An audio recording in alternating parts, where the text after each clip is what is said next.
Hi friends, logos reveal ಚಾನಲ್ಗೆ ಸ್ವಾಗತ. ನಾನು ನಿಮ್ಮ ಸೀಮಾ ಜೋಸ್. ಆಗಮನ ಕಾಲದ 4ನೇ ಭಾನುವಾರ. ವರ್ಷ ಸಿಯ ಆಗಮನ ಕಾಲದ 4ನೇ ಭಾನುವಾರವು ಮಾತೆ ಮರಿಯಮ್ಮನವರ ಮತ್ತು ಎಲಿಜಬೆತಳ ಭೇಟಿಯ ರಹಸ್ಯದ ಕಡೆ ದೃಷ್ಟಿ ಮಾಡುತ್ತದೆ. ನಮ್ಮೆಲ್ಲರಿಗೂ ಚೆನ್ನಾಗಿ ಪರಿಚಯವಿರುವ ಈ ನಿದರ್ಶನ ಅಂದರೆ ಕನ್ಯಾ ಮರಿಯಮ್ಮನವರಿಗೆ ದೇವದೂತನ ಸಂದೇಶ ಸಿಕ್ಕಿದ ನಂತರ ಅವರು ತನ್ನ ಸಂಬಂಧಿಕಳಾದ ಎಲಿಜಬೆತಳ ಮನೆಗೆ ತಂಗಲು ಹೋದ ಆ ನಿದರ್ಶನವನ್ನೇ ಇಂದಿನ ಶುಭ ಸಂದೇಶದ ವಾಚನವಾಗಿ ನಾವು ಕೇಳಿ ತಿಳಿದುಕೊಳ್ಳಲಿದ್ದೇವೆ. ಮೊದಲು ಈ ವಾಚನವನ್ನು ನೋಡಿ, ನಂತರ ಅದಕ್ಕೆ ಹಳೆಯ ಒಡಂಬಡಿಕೆಯ ವಾಚನವು ಹೇಗೆ ಸಂಬಂಧಪಡುತ್ತದೆ ಎಂದು, ಅದರಿಂದ ಏನೇನು ವಿಷಯಗಳನ್ನು ನಾವು ಕಂಡು ಹಿಡಿಯಬಹುದು ಎಂಬುದನ್ನು ನೋಡೋಣ. ಅದು ಲೂಕರ ಶುಭ ಸಂದೇಶದ 1ನೇ ಅಧ್ಯಾಯದ 39ರಿಂದ 45 ವಾಕ್ಯಗಳು. ಇದಾದ ಕೆಲವು ದಿನಗಳಲ್ಲೇ ಮರಿಯಳು ಪ್ರಯಾಣ ಹೊರಟು ಜುದೆಯದ ಗುಡ್ಡಗಾಡಿನಲ್ಲಿರುವ ಒಂದು ಊರಿಗೆ ತ್ವರೆಯಾಗಿ ಬಂದಳು. ಅಲ್ಲಿ ಜಕರಿಯನ ಮನೆಗೆ ಹೋಗಿ ಎಲಿಜಬೆತಳನ್ನು ವಂದಿಸಿದಳು. ಮರಿಯಳ ವಂದನೆಯನ್ನು ಎಲಿಜಬೆತಳು ಕೇಳಿದ್ದೇ ತಡ ಆಕೆಯ ಗರ್ಭದಲ್ಲಿ ಶಿಶು ನಲಿದಾಡಿತು. ಎಲಿಜಬೆತಳು ಪವಿತ್ರಾತ್ಮ ಭರಿತಳಾಗಿ ಹರ್ಷೋದ್ಗಾರದಿಂದ ಹೀಗೆಂದಳು, ಸ್ತ್ರೀಯರಲ್ಲೆಲ್ಲ ಧನ್ಯಳು ನೀನು, ನಿನ್ನ ಕರುಳ ಕುಡಿಯೂ ಧನ್ಯ. ನನ್ನ ಪ್ರಭುವಿನ ತಾಯಿ ನೀನು ನನ್ನ ಬಳಿಗೆ ಬಂದುದು ಅದೆಂಥ ಭಾಗ್ಯ. ನಿನ್ನ ವಂದನೆಯ ದನಿ ನನ್ನ ಕಿವಿ ತಾಕಿದೊಡನೆ ನಲಿದಾಡಿತು ಆನಂದದಿಂದ ನನ್ನ ಕರುಳ ಕುಡಿ. ನಂಬಿದನ್ಯಳಾದೆ ನೀನು, ದೇವರಿಂದ ಬಂದ ವಾರ್ತೆ ನೆರವೇರಿಯೇ ತೀರುವುದೆಂದು. ಈ ಶುಭ ಸಂದೇಶದ ವಾಚನದಿಂದ ಕೆಲವು ಅಂಶಗಳನ್ನು ಇಲ್ಲಿ ಗಮನಿಸಲೇಬೇಕಾಗುತ್ತದೆ. ಅದರಲ್ಲಿ ಮೊದಲನೆಯದು, ಇಲ್ಲಿ ಲೂಕರು ಉಲ್ಲೇಖಿಸಿರುವ ಪ್ರದೇಶಗಳು. ಎಷ್ಟೋ ಬಾರಿ ನಾವು ಬೈಬಲ್ ಓದಬೇಕಾದ್ರೆ ಕೆಲವು ಕಡೆ ಬರಹಗಾರರು ಸ್ಥಳಗಳನ್ನು ಉಲ್ಲೇಖ ಮಾಡಿರುವುದನ್ನೂ ಓದುತ್ತೇವೆ. ಆದರೆ ಸಾಧಾರಣವಾಗಿ ಅವುಗಳನ್ನು ಗಣನೆಗೆ ತೆಗೆದುಕೊಳ್ಳದೆ ಇತರ ವಿಷಯಗಳ ಬಗ್ಗೆ ಮಾತ್ರ ಗಮನ ಹರಿಸುತ್ತೇವೆ. ಆ ಸ್ಥಳಗಳ ಮಹತ್ವವನ್ನು ತಿಳಿದುಕೊಳ್ಳಲು ನಾವು ಸಾಧಾರಣವಾಗಿ ಪ್ರಯತ್ನ ಪಡುವುದೇ ಇಲ್ಲ. ಹಾಗಾದರೆ ಬರಹಗಾರರು ಏಕೆ ಆ ಸ್ಥಳಗಳನ್ನು ಉಲ್ಲೇಖಿಸಿದ್ದಾರೆ ಮತ್ತು ಆ ಸ್ಥಳಗಳ ಹಿಂದಿನ ಮಹತ್ವವೇನು, ಕಾರಣವೇನು ಎಂದು ಕೇಳಿದರೆ ಈ ವಾಕ್ಯದಲ್ಲಿರುವ ನಿದರ್ಶನ ಇನ್ನೂ ಹೆಚ್ಚಾಗಿ ನಮಗೆ ಅರ್ಥವಾಗುತ್ತದೆ. ದೇವದೂತನು ಕನ್ಯಾ ಮರಿಯಳಿಗೆ ಸಂದೇಶ ಕೊಟ್ಟಿದ್ದು ಉತ್ತರ ಭಾಗದಲ್ಲಿರುವ ಗಲಿಲೆಯ ಪ್ರಾಂತ್ಯದ ನಜರೇತ್ ಎಂಬ ನಗರದಲ್ಲಿ. ಆದರೆ ಕನ್ಯಾ ಮರಿಯಳು ಎಲಿಜಬೆತಳನ್ನು ಸಂಧಿಸಿದ್ದು ದಕ್ಷಿಣ ಭಾಗದ ಜುದೆಯ ಪ್ರಾಂತ್ಯದಲ್ಲಿ. ಈ ಎರಡು ಪ್ರದೇಶಗಳಲ್ಲಿ ಬಹಳ ವ್ಯತ್ಯಾಸವಿದೆ. ಉತ್ತರದಲ್ಲಿರುವ ನಜರೇತ್ ಪ್ರದೇಶವು ಹಚ್ಚ ಹಸಿರಿನಿಂದ ತುಂಬಿರುವ ಮತ್ತು ಬಹಳ ಫಲವತ್ತಾದ ಸುಂದರ ಪ್ರದೇಶ. ಆದರೆ ದಕ್ಷಿಣದಲ್ಲಿರುವ ಜುದೆಯ ಪ್ರದೇಶವು ಹೆಚ್ಚು ಗುಡ್ಡಗಾಡಿನ ಮತ್ತು ಕಲ್ಲು ಬಂಡೆಗಳಿರುವ ಪರ್ವತಗಳ ಪ್ರದೇಶ. ಲೂಕರು ಅದನ್ನೇ ಹೇಳಿದ್ದಾರೆ, ಮರಿಯಳು ಗುಡ್ಡಗಾಡಿನಲ್ಲಿರುವ ಜುದೆಯದ ಒಂದು ಊರಿಗೆ ತ್ವರೆಯಾಗಿ ಬಂದಳು ಎಂದು. ಇಲ್ಲಿ ಮರಿಯಳು ತ್ವರೆಯಾಗಿ ಅಥವಾ ತಕ್ಷಣವೇ ಏಕೆ ಬಂದಳು ಎನ್ನುವುದು ನಾವು ಗಮನಿಸಬೇಕಾದ ಇನ್ನೊಂದು ವಿಷಯ. ಮರಿಯಳು ಕೂಡ ಈಗ ಗರ್ಭವತಿಯಾಗಿದ್ದಾರೆ. ಆಗಿದ್ದ ಮೇಲೆ ಈ ಒಬ್ಬ ಗರ್ಭಿಣಿ ಉತ್ತರದಿಂದ ದಕ್ಷಿಣದವರೆಗೆ ಯಾಕೆ ಪ್ರಯಾಣ ಮಾಡಬೇಕು? ಆ ಕಲ್ಲು ಬಂಡೆಗಳಿಂದ ತುಂಬಿದ ಗುಡ್ಡಗಾಡು ಪ್ರದೇಶಕ್ಕೆ ಕಾಲ್ನಡಿಗೆಯಲ್ಲಿ ಪ್ರಯಾಣ ಮಾಡುವ, ಅದರಲ್ಲಿಯೂ ಅವಸರವಾಗಿ ತ್ವರೆಯಾಗಿ ಹೋಗುವಂಥ ಅವಶ್ಯಕತೆ ಏನಿತ್ತು ಎಂದು ಯೋಚಿಸಿದ್ದೀರಾ? ಇದಕ್ಕೆ 3 ಕಾರಣಗಳಿವೆ. 1. ಮರಿಯಮ್ಮನವರೇ ಹೊಸ ಮಂಜೂಷ ಪೆಟ್ಟಿಗೆ. ಹಳೆಯ ಒಡಂಬಡಿಕೆಯ ಪುಸ್ತಕಗಳಲ್ಲಿ ನಾವು ನೋಡಿದರೆ ಮಂಜೂಷ ಪೆಟ್ಟಿಗೆಯೇ ಭೂಮಿಯಲ್ಲಿ ದೇವರ ಪ್ರಸನ್ನತೆಯಾಗಿತ್ತು. ಅದರಲ್ಲಿ ಪ್ರಧಾನ ಯಾಜಕನಾದ ಆರೋನನ ದಂಡ, ಸ್ವರ್ಗದ ರೊಟ್ಟಿಯಾದ ಮನ್ನ ಮತ್ತು ದೇವರ ವಾಕ್ಯವಾಗಿದ್ದ 10 ಆಜ್ಞೆಗಳು, ಹಲಗೆಗಳಿದ್ದವು. ಹೊಸ ಒಡಂಬಡಿಕೆಯಲ್ಲಿ ಯೇಸುವೆ ಈ 3 ಆಗಿದ್ದಾರೆ. ಹಾಗಾಗಿ ಅವರನ್ನು ತನ್ನ ಗರ್ಭದಲ್ಲಿರಿಸಿಕೊಂಡಿರುವ ಮರಿಯಳೇ ಹೊಸ ಒಡಂಬಡಿಕೆಯ ಹೊಸ ಮಂಜೂಷ ಪೆಟ್ಟಿಗೆ ಆಗುತ್ತಾರೆ. ದಾವೀದನ ಕಾಲದಲ್ಲೂ ಹಳೆಯ ಮಂಜೂಷ ಪೆಟ್ಟಿಗೆಯು ಇದೇ ಜುದೆಯ ಪ್ರಾಂತ್ಯದ ಒಂದು ಊರಿಗೆ ಬರುತ್ತದೆ ಮತ್ತು ಅದನ್ನು ದಾವೀದರಸನು ಎದುರುಗೊಳ್ಳುವ ಸನ್ನಿವೇಶಕ್ಕೂ ಎಲಿಜಬೆತಳು ಮರಿಯಳನ್ನು ಎದುರುಗೊಳ್ಳುವ ಸನ್ನಿವೇಶಕ್ಕೂ ಬಹಳ ಸಂಬಂಧವಿದೆ. ಇದರ ಬಗ್ಗೆ ಆಳವಾಗಿ ವಿವರಿಸಿರುವ ಒಂದು ವಿಡಿಯೋವಿನ ಲಿಂಕ್ ಅನ್ನು ಈ ವಿಡಿಯೋವಿನ ಕೆಳಗಿರುವ ಡಿಸ್ಕ್ರಿಪ್ಷನ್ ಬಾಕ್ಸ್ನಲ್ಲಿ ಕೊಟ್ಟಿರುತ್ತೇನೆ. ಸಮಯವಿರುವಾಗ ದಯವಿಟ್ಟು ಅದನ್ನು ನೋಡಿ ತಿಳಿದುಕೊಳ್ಳಿ. 2ನೇ ಅಂಶವು, ಮರಿಯಳು ದೇವದೂತನು ಕೊಟ್ಟ ಈ ಶುಭ ಸಂದೇಶವನ್ನು ತನ್ನ ಸಂಬಂಧಿಕರಿಗೆ ಪ್ರಚಾರ ಮಾಡಬೇಕು ಎಂಬ ಅವಸರವಿದೆ. ಏಕೆಂದರೆ ದೇವದೂತನು ಈಗಾಗಲೇ ಮರಿಯಳಿಗೆ ತಿಳಿಸಿಯಾಯಿತು, ಬಂಜೆಯಾಗಿದ್ದ ಎಲಿಜಬೆತಳು ತನ್ನ ಮುಪ್ಪಿನ ವಯಸ್ಸಿನಲ್ಲಿ ಗರ್ಭವತಿಯಾಗಿದ್ದಾಳೆ. ಹಾಗಾಗಿ ದೇವರು ಎಲಿಜಬೆತಳ ಜೀವನದಲ್ಲಿ ಹೇಗೆ ಅದ್ಭುತ ಮಾಡಿದ್ದಾರೆ ಎಂದು ಕಣ್ಣಾರೆ ನೋಡಿ ತಿಳಿದುಕೊಳ್ಳುವುದು ಮತ್ತು ದೇವರು ಯೇಸುವಿನ ಜನನಕ್ಕಾಗಿ ತನ್ನನ್ನು ಆರಿಸಿಕೊಂಡು ಲೋಕ ರಕ್ಷಣೆ ಮಾಡುವ ಯೋಜನೆ ಮಾಡಿದ್ದಾರೆ ಎಂಬ ಶುಭ ಸಂದೇಶವನ್ನು ಮೊದಲು ತನ್ನ ಸಂಬಂಧಿಕರಿಗೆ ಸಾರುವ ಜವಾಬ್ದಾರಿಯೂ ಇದ್ದುದರಿಂದ ಅಷ್ಟು ದೂರ ತ್ವರೆಯಾಗಿ ಹೋಗಿದ್ದಾಳೆ ಎಂದು ತಿಳಿದುಕೊಳ್ಳಬಹುದು. ಮೂರನೆಯ ಅಂಶವನ್ನು ಕಥೋಲಿಕ ಸಭೆಯ ಸಭಾಪಿತೃಗಳು ಸಾಂಪ್ರದಾಯಿಕ ವಿವರಣೆಯಿಂದ ತಿಳಿದುಕೊಳ್ಳಬಹುದು. ಅದೇನೆಂದರೆ, ಮರಿಯಳು ಎಲಿಜಬೆತಳ ಈ ಕಷ್ಟಕರ ಸನ್ನಿವೇಶದಲ್ಲಿ ಆಕೆಯ ಜೊತೆಗಿದ್ದು ಸೇವೆ ಮಾಡಬೇಕೆಂದು ತ್ವರೆಯಾಗಿ ಹೋಗಿರುವುದು. ಏಕೆಂದರೆ ದೇವದೂತನು ಮರಿಯಳಿಗೆ ದರ್ಶನವಿತ್ತ ವಾಕ್ಯಗಳಲ್ಲಿ ಎಲಿಜಬೆತಳು ಗರ್ಭವತಿಯಾಗಿದ್ದಾಳೆ ಎಂಬ ವಿಷಯ ಮಾತ್ರವಲ್ಲದೆ ಆಕೆಯು ಮುಪ್ಪಿನ ವಯಸ್ಸಿನಲ್ಲಿದ್ದಾಳೆ ಎಂಬ ವಿಷಯವನ್ನು ನಾವು ತಿಳಿದುಕೊಂಡಿದ್ದೇವೆ. ಮರಿಯಳಂತಹ ಯೌವನಸ್ಥರಿಗೆ ಗರ್ಭವತಿಯಾಗುವುದು ಕಷ್ಟವಾದ ವಿಷಯ. ಹಾಗಿದ್ದ ಮೇಲೆ ಇಷ್ಟು ಮುಪ್ಪಾದವರು ಗರ್ಭಧರಿಸಿದರೆ ಅವರಿಗೆ ಅದು ಇನ್ನೂ ಬಹಳ ಕಷ್ಟಕರವಾಗಿರುತ್ತದೆ ಎಂದು ಅರ್ಥ ಮಾಡಿಕೊಂಡು ತನ್ನ ಸಂಬಂಧಿಕಳಾದ ಎಲಿಜಬೆತಳ ಜೊತೆ ಇಂತಹ ಸಮಯದಲ್ಲಿ ಇದ್ದು ಸೇವೆ ಮಾಡಬೇಕೆಂಬ ಇಚ್ಛೆಯಿಂದ ಮರಿಯಳು ತ್ವರೆಯಾಗಿ ಅಲ್ಲಿಗೆ ಹೋಗಿರುವುದು. ಮತ್ತು ಎಲಿಜಬೆತಳು 6 ತಿಂಗಳ ಗರ್ಭಿಣಿ ಎಂದು ದೇವದೂತನು ಹೇಳಿದ್ದಾನೆ. ಮಗು ಹುಟ್ಟಲು ಇನ್ನೂ ಹೆಚ್ಚು ಕಡಿಮೆ 3 ತಿಂಗಳುಗಳಿವೆ. ಇಂತಹ ಸಮಯದಲ್ಲೇ ಅವಳ ಜೊತೆಗಿರುವುದು ಉತ್ತಮವೆಂದು ಭಾವಿಸಿ ಮರಿಯಳು ಹೋಗಿರಬೇಕು. ಮರಿಯಳು ಅವಳ ಜೊತೆ ಸುಮಾರು 3 ತಿಂಗಳು ಅಲ್ಲಿ ತಂಗಿದ್ದಳು ಎಂದು ಲೂಕರು ಬರೆದಿರುವುದು ಇದಕ್ಕೆ ಸಾಕ್ಷಿಯಾಗಿದೆ. ಹೀಗೆ ಮರಿಯಳ ವಾಸಸ್ಥಳ ಮತ್ತು ಎಲಿಜಬೆತಳ ವಾಸಸ್ಥಳಗಳ ಬಗ್ಗೆಯೂ ಮತ್ತು ಅವುಗಳನ್ನು ಭೇಟಿ ಮಾಡಲು ಉತ್ತರದಿಂದ ದಕ್ಷಿಣದವರೆಗೂ ತ್ವರೆಯಾಗಿ ಪ್ರಯಾಣ ಮಾಡಿದ್ದಕ್ಕೆ ಕೆಲವು ಕಾರಣಗಳನ್ನು ನೋಡಿದೆವು. ಇದು ಇಂದಿನ ವಾಚನದಲ್ಲಿ ಗಮನಿಸಬೇಕಾದ ಒಂದು ಅಂಶವಾದರೆ, ಮರಿಯಳ ಪ್ರಸನ್ನತೆಗೆ ಎಲಿಜಬೆತಳ ಪ್ರತಿಕ್ರಿಯೆಯು ನಾವು ಗಮನಿಸಬೇಕಾದ ಎರಡನೆಯ ಅಂಶವಾಗಿದೆ. ಇಲ್ಲಿ ಲೂಕರು ಹೇಳಿರುವ ವಿಷಯ ಬಹಳ ಸ್ವಾರಸ್ಯಕರವಾಗಿದೆ. ಮರಿಯಳು ಜಕರಿಯನ ಮನೆಗೆ ಹೋಗಿ ಎಲಿಜಬೆತಳನ್ನು ವಂದಿಸಿದಳು. ಮರಿಯಳ ವಂದನೆಯನ್ನು ಎಲಿಜಬೆತಳು ಕೇಳಿದ್ದೇ ತಡ ಆಕೆಯ ಗರ್ಭದಲ್ಲಿ ಶಿಶು ನಲಿದಾಡಿತು ಎಂದು ವಾಕ್ಯ ಹೇಳುತ್ತದೆ. ಇಲ್ಲಿ ನಮಗೆ ಅನಿಸುತ್ತದೆ, ಆಕೆಯ ಹೊಟ್ಟೆಯಲ್ಲಿರುವ ಶಿಶು ಅಂದರೆ ಸ್ನಾನಿಕ ಯೋವಾನ್ನರು ಮರಿಯಳ ಹೊಟ್ಟೆಯಲ್ಲಿರುವ ಯೇಸುವಿನ ಪ್ರಸನ್ನತೆಯನ್ನು ಪಡೆದುಕೊಂಡಿದ್ದರಿಂದಲೇ ಸಂತಸದಿಂದ ಕುಣಿದಾಡಿದರು ಎಂದು. ಅದು ನಿಜವೇ ಸರಿ. ಆಗ ಈ 2 ಶಿಶುಗಳ ನಡುವೆ ಮರಿಯಳು ಒಬ್ಬ ಮಧ್ಯವರ್ತಿಯಾಗಿದ್ದಳು ಎಂದು ಕಾಣುತ್ತದೆ. ಆದರೂ ವಾಕ್ಯವನ್ನು ಸರಿಯಾಗಿ ಗಮನಿಸಿದರೆ ಇದು ಇನ್ನೂ ಸ್ವಾರಸ್ಯಕರವಾಗಿದೆ. ಅದೇನೆಂದರೆ, ಅಲ್ಲಿ ಶಿಶುವಾಗಿದ್ದ ಯೇಸು ಬಂದದ್ದೇ ತಡ ಅವರ ಪ್ರಸನ್ನತೆಗೆ ಶಿಶುವಾಗಿದ್ದ ಯೋವಾನನು ನಲಿದಾಡಿದನು ಎಂದು ಅಲ್ಲಿ ಬರೆದಿಲ್ಲ. ಬದಲಾಗಿ ಮರಿಯಳ ವಂದನೆಯ ಸ್ವರ ಎಲಿಜಬೆತಳ ಕಿವಿಗೆ ತಲುಪಿದ್ದೇ ತಡ ಶಿಶುವಾಗಿದ್ದ ಯೋವಾನನು ನಲಿದಾಡಿದನು ಎಂದು ಬರೆದಿದೆ. ಹಾಗಾದರೆ ಇಲ್ಲಿ ಮರಿಯಳ ಸ್ವರ ಕೇಳಿದಾಗಲೇ ಯೋವಾನ ನಲಿದಾಡಿದ್ದು ಮತ್ತು ಎಲಿಜಬೆತಳು ಪವಿತ್ರಾತ್ಮ ಭರಿತಳಾಗಿದ್ದು. ನಂತರ ಅವಳು ಹೇಳುತ್ತಾಳೆ, ಸ್ತ್ರೀಯರಲ್ಲೆಲ್ಲ ನೀನೇ ಧನ್ಯಳು ಮತ್ತು ನಿನ್ನ ಕರುಳು ಕುಡಿಯೂ ಧನ್ಯ ಎಂದು. ನಾವು ಈ ವಾಕ್ಯವನ್ನು ನಮೋ ಮರಿಯ ಪ್ರಾರ್ಥನೆಯಲ್ಲಿ ಹಲವು ಬಾರಿ ಹೇಳಿ ಅಭ್ಯಾಸವಿದೆ. ಆದರೆ ಇಲ್ಲಿ ಗಮನಿಸಿ, ಅವಳು ಕೇವಲ ಈ ರೀತಿ ಬರೀ ಹೇಳುತ್ತಿಲ್ಲ. ಗ್ರೀಕ್ ಭಾಷೆಯಲ್ಲಿ ಲೂಕರು ತುಂಬ ಸ್ಪಷ್ಟವಾಗಿ ಬರೆದಿದ್ದಾರೆ. ಅವಳು ಪವಿತ್ರಾತ್ಮ ಭರಿತಳಾಗಿ ಹರ್ಷೋದ್ಗಾರದಿಂದ ಗಟ್ಟಿಯಾಗಿ ಕೂಗಿ ಹೇಳಿದಳು ಅಂತ. ಅಂದರೆ ಪವಿತ್ರಾತ್ಮರೇ ಅವಳ ಮುಖಾಂತರ ಹೀಗೆ ಕೂಗಿ ಹೊಗಳಿಸಿದ್ದಾರೆ.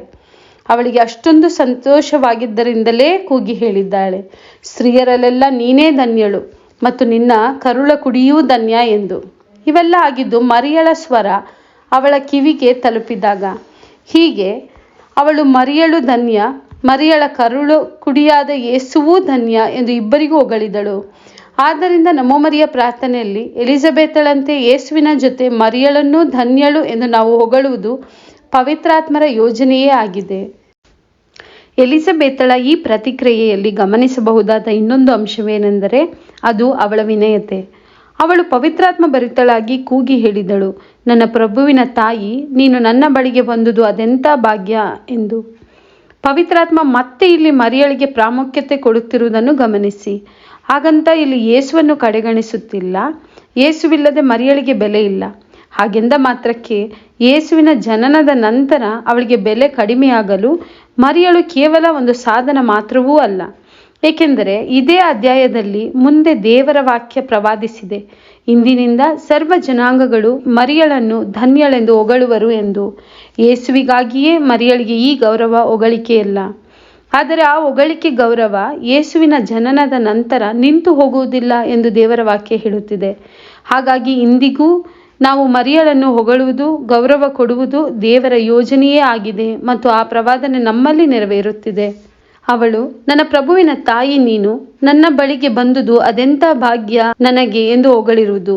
ಕ್ರಿಸ್ಟಾಲಜಿ ಮತ್ತು ಮರಿಯಾಲಜಿ ಅಂದರೆ ಕ್ರಿಸ್ತನ ಬಗ್ಗೆ ಅಧ್ಯಯನ ಮತ್ತು ಮರಿಯಳ ಬಗ್ಗೆ ಅಧ್ಯಯನ ಎಂಬ 2 ಅಧ್ಯಯನಗಳಲ್ಲಿ ಬಹು ಮುಖ್ಯವಾದ ಅಂಶಗಳಾಗಿವೆ.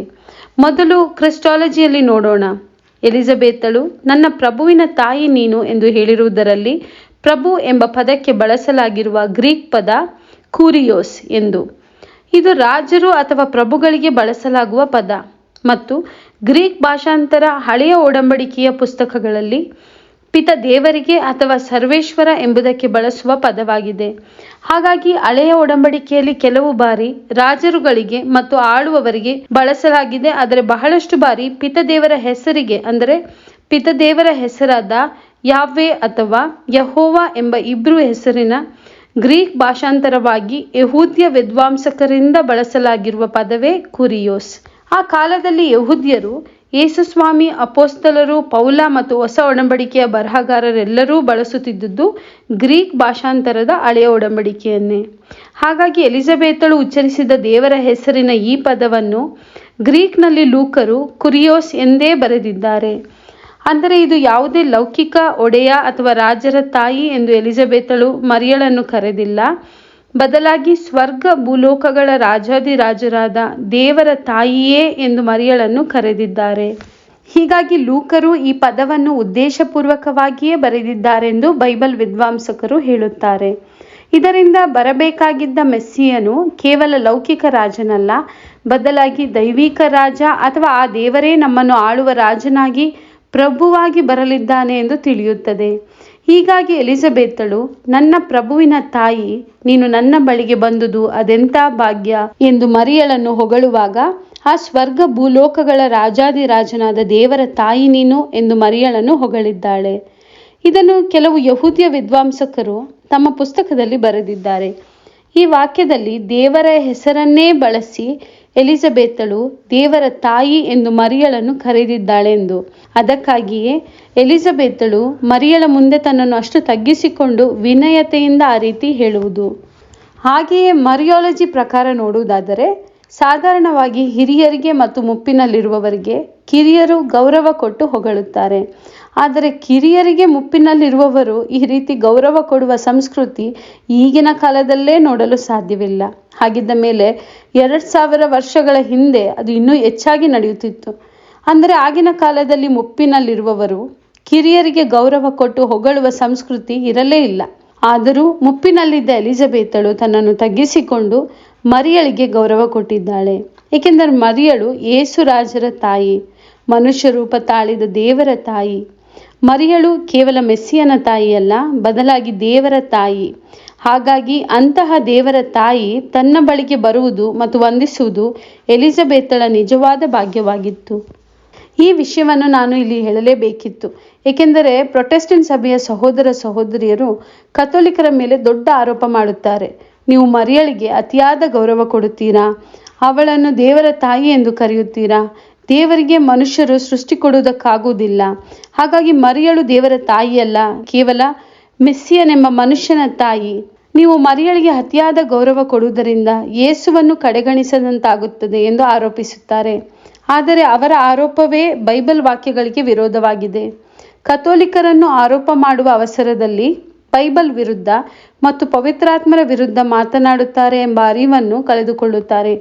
ಏಕೆಂದರೆ ನೀವೇ ನೋಡಿ, ಎಲಿಜಬೆತಳು ಈ ರೀತಿ ಗೌರವ ಕೊಟ್ಟಿರುವುದನ್ನು ಬೈಬಲಲ್ಲೇ ಸಾಕ್ಷಿ ಕೊಡುತ್ತದೆ. ಮತ್ತು ಎಲಿಜಬೆತಳು ಈ ರೀತಿ ಗೌರವ ಕೊಡುವುದು ತನ್ನ ಶಕ್ತಿಯಿಂದಲ್ಲ, ಪವಿತ್ರಾತ್ಮರ ಪ್ರೇರಣೆಯಿಂದ. ಪವಿತ್ರಾತ್ಮರೇ ಎಲಿಜಬೆತಳ ಮುಖಾಂತರ ಈ ರೀತಿ ಗೌರವ ಕೊಡಿಸಿದ್ದಾರೆ. ಹಾಗಾದರೆ ಪವಿತ್ರಾತ್ಮರು ಯೇಸುವನ್ನು ಕಡೆಗಣಿಸಿ ಮರಿಯಳಿಗೆ ಹೆಚ್ಚು ಗೌರವ ಕೊಟ್ಟಿದ್ದಾರಾ? ಖಂಡಿತ ಇಲ್ಲ. ಏಕೆಂದರೆ ಯೇಸುವೇ ಮರಿಯಳನ್ನು ಮೆಸ್ಸಿಯನ ತಾಯಿಯಾಗಿ ಸ್ವೀಕರಿಸಿದ್ದಾರೆ. ಅದಕ್ಕಾಗಿಯೇ ಮರಿಯಳು ಯೇಸುದೇವರ ತಾಯಿಯಾಗುತ್ತಾಳೆ. ಹಾಗಾಗಿ ಎಲಿಜಬೆತಳು ಯೇಸುವಿಗಾಗಿಯೇ ಮರಿಯಳನ್ನು ಗೌರವಿಸಿದ್ದಾಳೆ. ಆ ಗೌರವಕ್ಕೆ ಕಾರಣ ಯೇಸುವೆ. ಅವರಿಲ್ಲದಿದ್ದರೆ ಮರಿಯಳು ಏನೂ ಇಲ್ಲ. ಹೀಗಾಗಿ ಅವಳನ್ನು ಗೌರವಿಸುವಾಗ ಯೇಸುವಿನ ಗೌರವ ಕಡಿಮೆಯಾಗುವುದಿಲ್ಲ. ಈ ವಾಚನದ ಕೊನೆಯಲ್ಲಿ ಎಲಿಜಬೆತಳು ಹೇಳುತ್ತಾರೆ, ನಂಬಿ ಧನ್ಯಳಾದ ನೀನು, ದೇವರಿಂದ ಬಂದ ವಾರ್ತೆ ನೆರವೇರಿಯೇ ತೀರುವುದೆಂದು. ಈ ವಾಕ್ಯವನ್ನು ಅನೇಕರು ಮರೆತು ಬಿಡುತ್ತಾರೆ ಅಥವಾ ತಪ್ಪಾಗಿ ಅರ್ಥ ಮಾಡಿಕೊಳ್ಳುತ್ತಾರೆ. ಇದು ಬಹಳ ಮುಖ್ಯವಾದ ವಿಷಯ. ಏಕೆಂದರೆ ಇದೇ ಲೂಕರ 11ನೇ ಅಧ್ಯಾಯದ 27-28 ವಾಕ್ಯಗಳಲ್ಲಿ ಒಬ್ಬ ಮಹಿಳೆ ಯೇಸುವಿಗೆ, ನಿನ್ನನ್ನು ಹೊತ್ತ ಗರ್ಭವು ನೀನು ಕುಡಿದ ಮೊಲೆಗಳು ಧನ್ಯವಾದವುಗಳು ಎಂದು ಹೊಗಳುತ್ತಾಳೆ. ಅದಕ್ಕೆ ಪ್ರತ್ಯುತ್ತರವಾಗಿ ಯೇಸು, ಸ್ವಾಮಿ, ಹಾಗನ್ನಬೇಡ, ದೇವರ ವಾಕ್ಯವನ್ನು ಕೇಳಿ ಅದಕ್ಕೆ ಸರಿಯಾಗಿ ನಡೆದುಕೊಳ್ಳುವವರೇ ಧನ್ಯರು ಎಂದು ಹೇಳುತ್ತಾರೆ. ಈ ವಾಕ್ಯವನ್ನು ತೋರಿಸಿ ಬೇರೆ ಪಂಗಡದವರು ಹೇಳುತ್ತಾರೆ, ನೋಡಿ, ಆ ಮಹಿಳೆ ಮರಿಯಳಿಗೆ ಗೌರವ ಕೊಟ್ಟು ಹೊಗಳಿದ್ದಾಗ ಅವರು ಅವಳಿಗೆ ಹಾಗೆ ಹೇಳಬೇಡ ಎಂದು ಹೇಳುತ್ತಾರೆ. ಮತ್ತು ದೇವರ ವಾಕ್ಯವನ್ನು ಕೇಳಿ ಅದರಂತೆ ನಂಬಿ ನಡೆಯುವವರೇ ಧನ್ಯರು ಎಂದು ಹೇಳಿ ತನ್ನ ತಾಯಿಯಾದ ಮರಿಯಳಿಗೆ ಗೌರವ ಕೊಡದೆ ದೇವರ ಮಾತಿಗೆ ವಿಶ್ವಾಸವಿಟ್ಟು ನಡೆಯುವವರಿಗೆ ಗೌರವ ಕೊಟ್ಟಿದ್ದಾರೆ ಎಂದು. ಹಾಗಾಗಿ ಯೇಸುವೆ ಮರಿಯಳನ್ನು ಹೊಗಳುವುದನ್ನು ಪ್ರೇರೇಪಿಸುತ್ತಿಲ್ಲ, ಮರಿಯಳನ್ನು ಕಡೆಗಣಿಸಿದ್ದಾರೆ. ಆದರೆ ಕಥೋಲಿಕರಾದ ನೀವು ಮರಿಯಳಿಗೆ ಹೆಚ್ಚು ಗೌರವ ಕೊಡುತ್ತೀರಾ ಎಂದು ಹೇಳುತ್ತಾರೆ. ಯೇಸು ಸ್ವಾಮಿ ಮರಿಯಳ ಹೊಟ್ಟೆಯಲ್ಲಿರುವವರೆಗೆ ಮಾತ್ರ ಮರಿಯಳಿಗೆ ಎಲಿಜಬೆತಳು ಹೊಗಳಿದ್ದಾಳೆ. ಯೇಸು ಹುಟ್ಟಿದ ಮೇಲೆ ಮರಿಯಳನ್ನು ಯೇಸುವೇ ಕಡೆಗಣಿಸಿರುವುದನ್ನು ಈ ಮೇಲಿನ ವಾಕ್ಯದಲ್ಲಿ ನೋಡಬಹುದು ಎಂದು ಹೇಳುತ್ತಾರೆ. ಇದು ಎಷ್ಟು ತಪ್ಪಾದ ಆರೋಪವೆಂದು ನೀವೇ ನೋಡಿ. ಎಲಿಜಬೆತಳು ಮರಿಯಳನ್ನು ಧನ್ಯಳು ಎಂದು ಹೊಗಳಿದ್ದಕ್ಕೆ ಕಾರಣವನ್ನು ಅವಳೇ ಹೇಳಿದ್ದಾಳೆ. ಅವಳ ಮಾತಿನ ಕೊನೆಯಲ್ಲಿ ಅವಳು ಹೇಳುತ್ತಾಳೆ, ನಂಬಿ ಧನ್ಯಳಾದೆ ನೀನು, ದೇವರಿಂದ ಬಂದ ವಾರ್ತೆ ನೆರವೇರಿಯೇ ತೀರುವುದೆಂದು. ಇಲ್ಲಿ ಗಮನಿಸಿ, ದೇವರ ಮಾತನ್ನು ಕೇಳಿ ಅದು ನೆರವೇರಿಯೇ ತೀರುವುದೆಂದು ನಂಬಿಕೆ ಇಟ್ಟು ಪಾಲಿಸಿದರಿಂದಲೇ ನೀನು ಧನ್ಯಳು ಎಂದು ಎಲಿಜಬೆತಳು ಹೇಳಿದ್ದಾಳೆ. ದೇವದೂತನ ಸಂದೇಶ ಕೊಟ್ಟಾಗಲೂ ಮರಿಯಳು, ಇಗೋ ನಿಮ್ಮ ದಾಸಿ, ನಿಮ್ಮ ವಚನದ ಪ್ರಕಾರ ನನಗೆ ಆಗಲಿ ಎಂದು ವಿಶ್ವಾಸದಿಂದ ಹೇಳಿ ಅದನ್ನು ಪಾಲಿಸಿದರಿಂದಲೇ ಮರಿಯಳಲ್ಲಿ ಯೇಸು ಹುಟ್ಟಿದರು. ಇದೇ ರೀತಿ ಸಂದೇಶವನ್ನು ಎಲಿಜಬೆತಳ ಗಂಡನಾದ ಜಕರಿಯನಿಗೆ ದೇವದೂತರು ಹೇಳಿದಾಗ ಅವನು ನಂಬಲಿಲ್ಲ. ಅದಕ್ಕಾಗಿ ದೇವರು ಅವನನ್ನು ಮೂಕನನ್ನಾಗಿ ಮಾಡಿದರು. ಆದರೆ ಮರಿಯಳು ಮಾತ್ರವೇ ನಂಬಿದ ಮೊದಲ ವ್ಯಕ್ತಿ. ಅದಕ್ಕಾಗಿಯೇ ದೇವರೇ ಎಲಿಜಬೆತಳ ಬಾಯಿಯಿಂದ ಸ್ತ್ರೀಯರಲ್ಲೆಲ್ಲ ನೀನೇ ಧನ್ಯಳು ಎಂದು ಹೇಳಿದ್ದಾಳೆ. ಏಕೆಂದರೆ ದೇವರ ಮಾತನ್ನು ಕೇಳಿ ವಿಶ್ವಾಸದಿಂದ ಪಾಲಿಸಿರುವ ಏಕೈಕ ವ್ಯಕ್ತಿ ಮರಿಯಳು. ಇದನ್ನೇ 11ನೇ ಅಧ್ಯಾಯದಲ್ಲಿ ಯೇಸುವು ಹೇಳುತ್ತಿದ್ದಾರೆ. ಮೆಸ್ಸಿಯನಿಗೆ ಕೇವಲ ಲೌಕಿಕವಾದ ಗರ್ಭದಲ್ಲಿ ಹೆತ್ತು ಹೊತ್ತು ಹಾಲುಣಿಸಿದ್ದಕ್ಕೆ ಮಾತ್ರ ಮರಿಯಳು ಧನ್ಯಳಲ್ಲ, ಅವಳು ದೇವರ ವಾಕ್ಯವನ್ನು ಕೇಳಿ ನಂಬಿ ಪಾಲಿಸಿದರಿಂದಲೇ ಧನ್ಯಳು ಎಂದು ಹೇಳುತ್ತಿದ್ದಾರೆ. ಏಕೆಂದರೆ ಈ ಲೋಕದಲ್ಲಿ ಎಲ್ಲ ಸ್ತ್ರೀಯರು ಗರ್ಭದಲ್ಲಿ ಹೆತ್ತು ಹೊತ್ತು ಹಾಲುಣಿಸುತ್ತಾರೆ. ಆದರೆ ದೇವರ ವಾಕ್ಯವನ್ನು ಕೇಳಿ ನಿರಂತರವಾಗಿ ನಂಬಿಕೆ ಇಟ್ಟು ಪಾಲಿಸುವವರು ಅಪರೂಪ. ಹಾಗಾಗಿ ಮರಿಯಳು ಇದಕ್ಕಾಗಿಯೇ ಇತರ ಎಲ್ಲ ಸ್ತ್ರೀಯರಿಗಿಂತ ಧನ್ಯಳು ಎಂದು ಯೇಸು ಹುಟ್ಟುವುದಕ್ಕೆ ಮೊದಲು ಎಲಿಜಬೆತಳು ಪವಿತ್ರಾತ್ಮರ ಪ್ರೇರಣೆಯಿಂದ ಹೇಳಿದ್ದಾಳೆ. ಮತ್ತು ಯೇಸು ಹುಟ್ಟಿದ ನಂತರವೂ ಯೇಸುವು ಅದನ್ನೇ ಹೇಳಿ ಮರಿಯಳನ್ನು ಹೊಗಳಿದ್ದಾರೆ. ಓಕೆ, ಶುಭ ಸಂದೇಶದ ವಾಚನವನ್ನು ಆಳವಾಗಿ ಅಧ್ಯಯನ ಮಾಡಿದ್ದಾಯಿತು. ಈಗ ಮೊದಲನೆಯ ವಾಚನ ಮತ್ತು ಕೀರ್ತನೆ ಶ್ಲೋಕಗಳನ್ನು ಅಧ್ಯಯನ ಮಾಡೋಣ ಮತ್ತು ಇವುಗಳು ಒಂದಕ್ಕೊಂದು ಹೇಗೆ ಸಂಬಂಧಪಟ್ಟಿದೆ ಎಂಬುದನ್ನು ನೋಡೋಣ. ಈ ಭಾನುವಾರದ ಮೊದಲನೆಯ ವಾಚನವು ಪ್ರವಾದಿ ಮೀಕನ ಗ್ರಂಥದಿಂದ ಕೊಡಲಾಗಿದೆ. ಆಗಮನ ಕಾಲದ ಮೊದಲನೆಯ ವಾಚನಗಳಲ್ಲಿ ಸಭೆಯು ಹೆಚ್ಚು ಮೆಸ್ಸಿಯನ ಬರುವಿಕೆಯ ಪ್ರವಾದನೆಗಳನ್ನೇ ಕೊಡುತ್ತದೆ. ಹಾಗಾಗಿ ಇಂದು ಪ್ರವಾದಿ ಮೀಕನು ಮೆಸ್ಸಿಯನ ಬಗ್ಗೆ ಏನು ಪ್ರವಾದನೆ ಮಾಡಿದ್ದಾನೆ ಎಂಬುದನ್ನು ನೋಡೋಣ. ಅಧ್ಯಾಯ 5 ವಾಕ್ಯಗಳು 1-4. ಎಫ್ರಾತದ ಬೆತ್ಲೆಹೇಮೆ, ಜುದೇಯದ ಕುಲಗಳಲ್ಲಿ ನೀನು ಅತಿ ಚಿಕ್ಕವಳಾಗಿದ್ದರೂ ಇಸ್ರಾಯೇಲನ್ನು ಆಳತಕ್ಕವನು ನಿನ್ನಿಂದಲೇ ಉದಯಿಸುವನು. ಆತನ ಗೋತ್ರದ ಮೂಲ ಪುರಾತನವಾದದ್ದು, ಅನಾದಿ ಕಾಲದಿಂದ ಬಂದುದು. ಇಂತಿರಲು ದಿನ ತುಂಬಿದವಳು ಹೆರುವವರೆಗೂ ಸರ್ವೇಶ್ವರ ತನ್ನ ಜನರನ್ನು ಶತ್ರುಗಳ ವಶಕ್ಕೆ ಬಿಟ್ಟು ಬಿಡುವರು. ಅನಂತರ ಅಳಿದುಳಿದ ಸಹೋದರರು ಬಂದು ಇಸ್ರಾಯೇಲ್ ಜನರೊಂದಿಗೆ ಸೇರಿಕೊಳ್ಳುವರು. ಆತನು ಸರ್ವೇಶ್ವರನಿಂದ ಬರುವ ಶಕ್ತಿಯಿಂದಲೂ ಆ ಸ್ವಾಮಿ ದೇವರ ನಾಮದ ಪ್ರಭಾವದಿಂದಲೂ ತನ್ನ ಜನರನ್ನು ಪರಿಪಾಲಿಸುವನು. ಆ ಜನರು ಸುರಕ್ಷಿತವಾಗಿ ಬಾಳುವರು. ಆತನು ಜಗದ ಕಟ್ಟ ಕಡೆಯವರೆಗೂ ಪ್ರಬಲನಾಗಿರುವನು.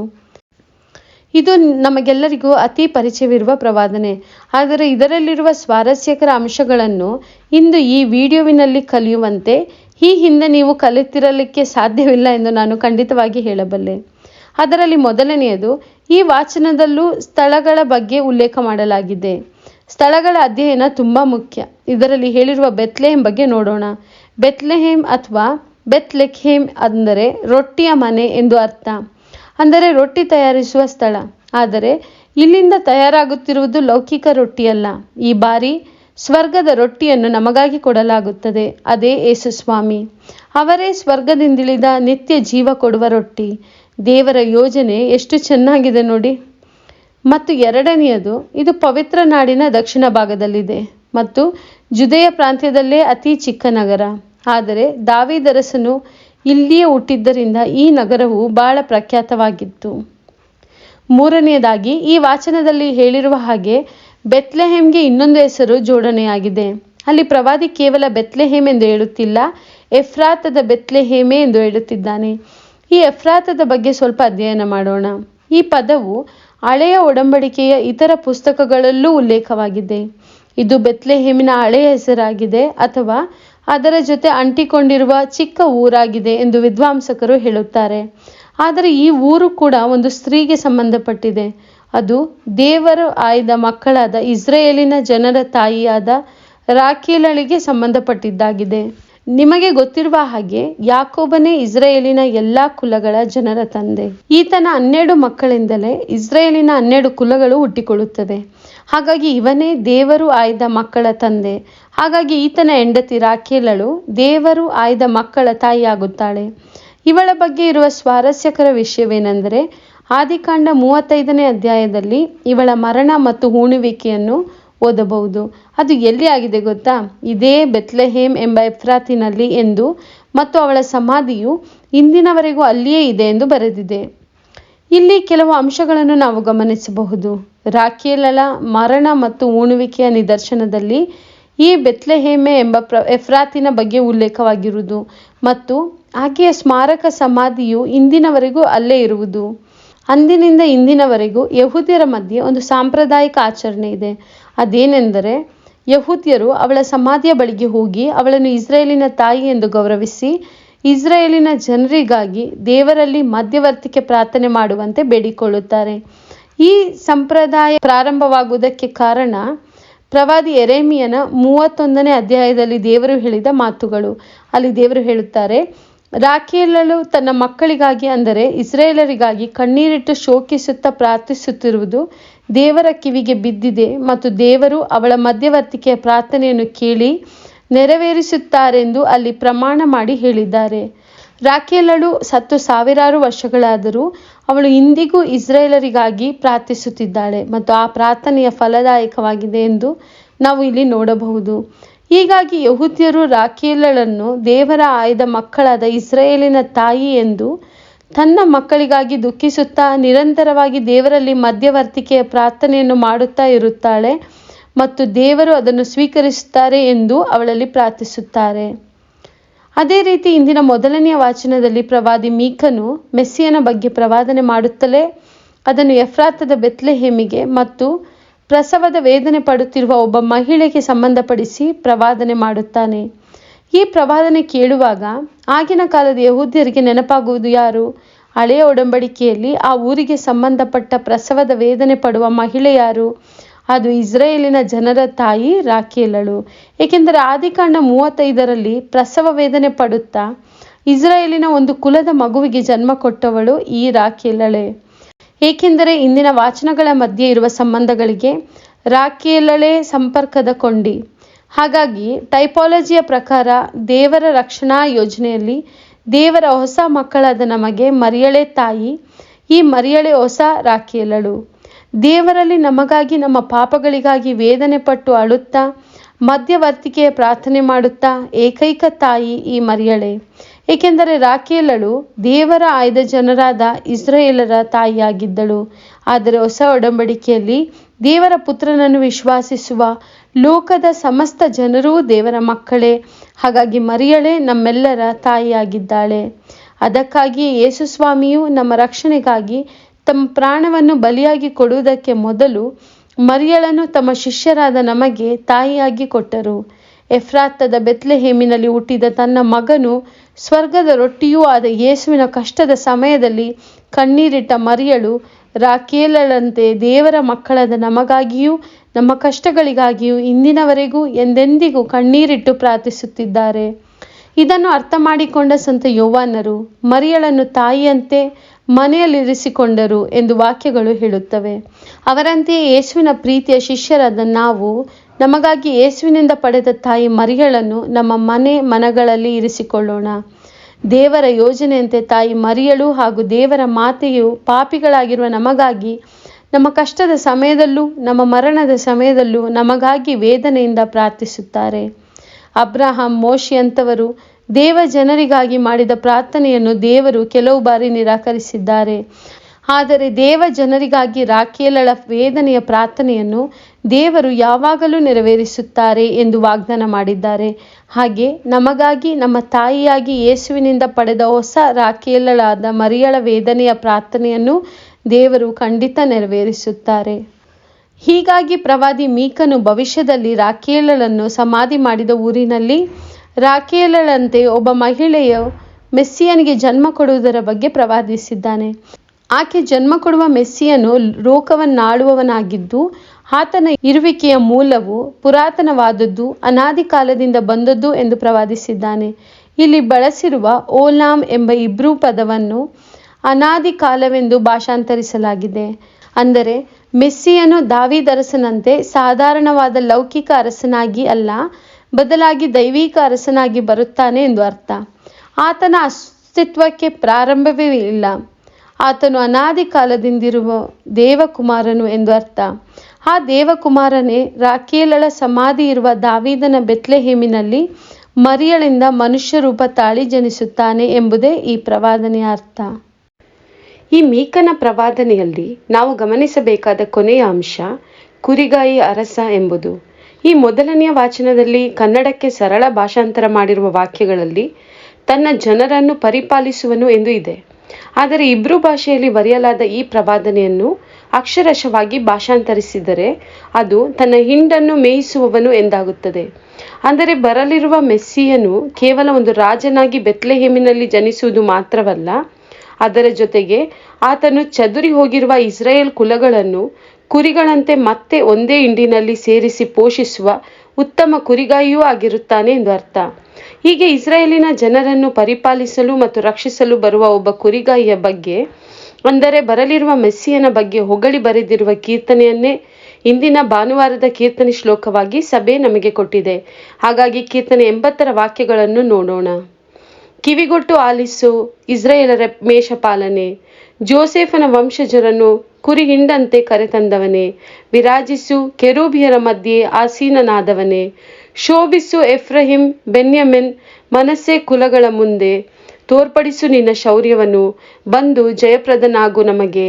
ಎಲೈ ದೇವನೇ, ಪುನರುದ್ಧಾರ ಮಾಡೆಮ್ಮನು, ಬೆಳಗಲಿ ನಿನ್ನ ಮುಖಕಾಂತಿ, ಪಡೆವೆವು ರಕ್ಷಣೆಯನ್ನು. ಕಾಪಾಡು ನಿನ್ನ ಬಲಗೈ ನೆಟ್ಟು ಸಾಕಿದ ಸಸಿಯನ್ನು, ಕಾದಿರಿಸು ನಿನಗೆಂದೇ ನೀ ಬೆಳೆಸಿದ ಬಳ್ಳಿಯನ್ನು. ಅದನ್ನು ಬೆರಣಿಯಂತೆ ಸುಟ್ಟು ಹಾಕಿದವರಾದರೂ ನಿನ್ನ ಕೋಪ ದೃಷ್ಟಿಯಿಂದಲೇ ನಾಶವಾಗುವರು. ಆಗ ಬಿಟ್ಟಗಲುವುದಿಲ್ಲ ನಾವೆಂದೆಂದಿಗೂ ನಿನ್ನನ್ನು. ಪುನರ್ಜೀವಗೊಳಿಸು ಮಾಳ್ಪೆವು ನಿನ್ನ ನಾಮ ಸ್ಮರಣೆಯನ್ನು. ಸರ್ವಶಕ್ತನಾದ ದೇವನೇ, ಉದ್ಧರಿಸು ನಮ್ಮನ್ನು, ಬೆಳಗಲಿ ನಿನ್ನ ಮುಖಕಾಂತಿ, ಪಡೆವೆವು ರಕ್ಷಣೆಯನ್ನು. ನಾವು ಲೂಕನ ಶುಭ ಸಂದೇಶದ ಪ್ರಕಾರ ನೋಡಿದರೆ, ಯೇಸುಸ್ವಾಮಿ ಹುಟ್ಟಿದಾಗ ಅವರ ತಂದೆ ತಾಯಿಗಳ ನಂತರ ಅವರನ್ನು ಮೊದಲು ತೋರಿಸಲಾಗುವುದು ಅಂದು ರಾತ್ರಿಯಲ್ಲಿ ಕುರಿಗಳನ್ನು ನೋಡಿಕೊಳ್ಳುತ್ತಿದ್ದ ಕುರಿಗಾಯಿಗಳಿಗೆ. ಏಕೆಂದರೆ ಯೇಸುಸ್ವಾಮಿ ಬರೀ ಒಬ್ಬ ಪ್ರಧಾನ ಯಾಜಕ, ನಿಜವಾದ ಅರಸ, ಪ್ರವಾದಿ ಮಾತ್ರ ಆಗಿರಲಿಲ್ಲ, ಅದರ ಜೊತೆಗೆ ಅವರು ಒಬ್ಬ ಕುರಿಗಾಯಿಯೂ ಆಗಿದ್ದರು. ಈ ಮೊದಲೇ ಹೇಳಿದಂತೆ ಆತನು ಚದುರಿ ಹೋಗಿರುವ ಇಸ್ರಾಯೇಲ್ ಕುಲಗಳನ್ನು ಕುರಿಗಳಂತೆ ಮತ್ತೆ ಒಂದೇ ಹಿಂಡಿನಲ್ಲಿ, ಅಂದರೆ ಮೆಸ್ಸಿಯನ ಸಾಮ್ರಾಜ್ಯದಲ್ಲಿ ಸೇರಿಸಿ ಪೋಷಿಸುವ ಉತ್ತಮ ಕುರಿಗಾಯಿಯೂ ಆಗಿದ್ದಾರೆ. ಇದನ್ನು ಸೂಚಿಸುವ ಚಿಹ್ನೆಯಾಗಿಯೇ ಯೇಸುಸ್ವಾಮಿ ಹುಟ್ಟಿದಾಗ ಮೊದಲು ಅಲ್ಲಿದ್ದ ಕುರಿಗಾಯಿಗಳಿಗೆ ಅವರನ್ನು ಪ್ರಕಟಪಡಿಸಿದ್ದು. ಕೊನೆಯದಾಗಿ ಎಂದಿನಂತೆ ನಮ್ಮ ಸಭೆಯ ಬೋಧನೆಗಳ ಆಸ್ತಿಯಾಗಿರುವ ಸಭಾ ಪಿತೃಗಳ ಬೋಧನೆಯಿಂದ ಒಂದು ಚಿಕ್ಕ ಆತ್ಮಿಕ ತುಣುಕನ್ನು ನೋಡಿ ಇಂದಿನ ವಿಡಿಯೋವನ್ನು ಮುಗಿಸಿಬಿಡೋಣ. ಇಂದು ಪೂಜ್ಯ ಸಂತ ಬೀಡ್ ರವರ ಮಾತುಗಳನ್ನು ಕೇಳೋಣ. ಇವರು ಲ್ಯಾಟಿನ್ ಭಾಷೆಯಲ್ಲಿ ಬರೆಯುತ್ತಿದ್ದ ಕೊನೆಯ ಸಭಾ ಪಿತೃಗಳಲ್ಲಿ ಒಬ್ಬರು. ಇವರು ಎಲಿಜಬೆತ್ಳ ಭೇಟಿಯಲ್ಲಿ ಮರಿಯಳ ಬಗ್ಗೆ ಅವಳು ಹೇಳಿದ ಮಾತುಗಳನ್ನು ವಿವರಿಸುವಾಗ ಮರಿಯಳನ್ನು ಕೇವಲ ಮೆಸ್ಸಿಯನ ತಾಯಿಯಾಗಿ ಮಾತ್ರವಲ್ಲದೆ ಹೊಸ ಒಡಂಬಡಿಕೆಯ ಹೊಸ ಏವಳಾಗಿಯೂ ಬಣ್ಣಿಸಿದ್ದಾರೆ.